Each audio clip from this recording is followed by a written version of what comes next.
Relationships are like trees.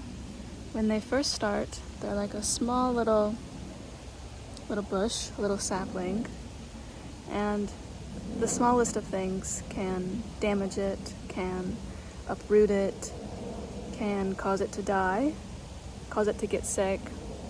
The little sapling is just beginning. It doesn't have a strong integrity. It doesn't have experience against storms, life, rain. It is quite needy. It needs attention. It needs regular watering, regular nourishment, regular attention, regular sun. And in these formative years of the tree, that consistency, that really the consistency of meeting its needs to almost perfection, but just meeting its needs in an excellent, top shelf way is necessary for the tree to have a strong foundation, to have a strong trunk. Hold on, I have an itch. Problems with having an itch when you have one arm is you only have one hand. But yeah, the tree, the formative years of the tree, making sure it has the adequate inputs so it can have a strong foundation, because as it grows tall, like these trees, if the trunk of the tree is not healthy, if it did not grow to the right size, if it didn't have enough room to expand to its full width that it needs in order to grow to the greatest of heights that it can possibly grow, then it won't see that potential, then it can't grow, and the tree will suffer. Relationships are the same way. Friendships, career, professional relationships, and love relationships. It's all the exact same way. How we have to tend to our relationships as we would a tree. And the tree only gives as much shade as it has been allowed to grow, as it has been nourished, as it has been tended and cared for. And trees, especially in the beginning, need lots of attention, care, consideration.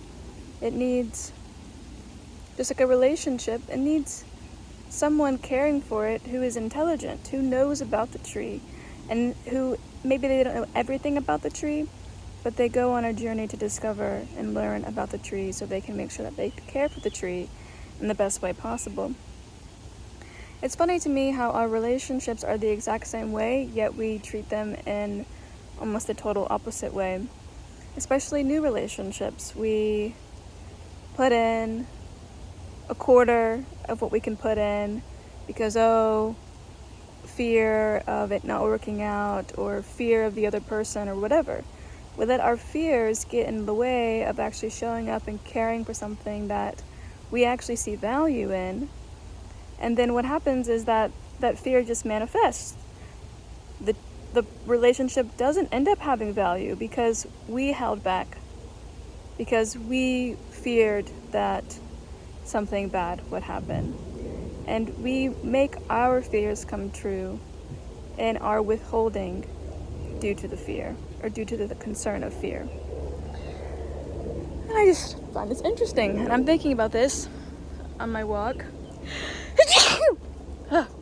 in the forest, thinking about relationships and thinking about how unfortunate it is when a beautiful old tree grows and it has all this shade, but because we start damaging the tree with our behavior, we start damaging the tree with our own inner stuff, or we stop nourishing the tree, we stop watering the tree, how devastating it is to see a whole tree come down due to neglect or absent-mindedness or simple ignorance, right? And people are the same way. People are big trees. and then people come around and don't take care of them, right? So, anyways, wanted to pass this on, bringing awareness about relationships and the sensitivity of them, and at the same time, the magnificence of them, right? Look at these trees. They're magnificent. They provide shade, beauty, resources. Relationships are the same way. Relationships are extraordinary. They provide us with support, love, inspiration, connection, and it is beautiful. So let this be your friendly reminder that if you are neglecting your trees, your relationships, it's time to check in, time to touch base, and time to tighten up the ship and go back to caring for what means most to you. Go back to caring for what brings value to your life and what serves you, not just the you today, but the future you, the you that you are becoming and stepping into. Ciao.